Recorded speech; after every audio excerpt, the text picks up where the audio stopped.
అమ్మా లక్ష్మి, వీడు నీ మీద చాలా ఆశలు పెట్టుకొని పెంచాడమ్మా.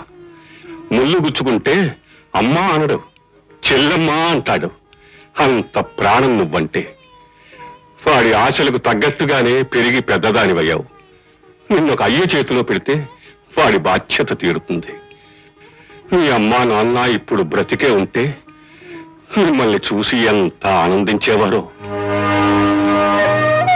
సరి అయిన వైద్య సౌకర్యం లేకే వాళ్ళు మీకు దూరం అయ్యారు.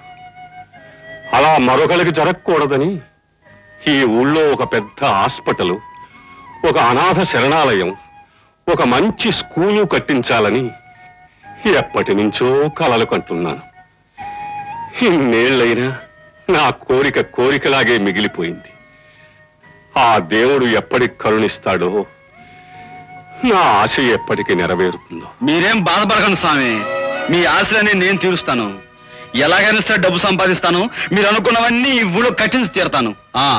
మీ పాదాల మీద ప్రమాణం చేసి చెప్తున్నాను. ఎలా చేస్తావురా? ఎలాగంటే ఏమో స్వామి, నేను చేస్తాను అంతే.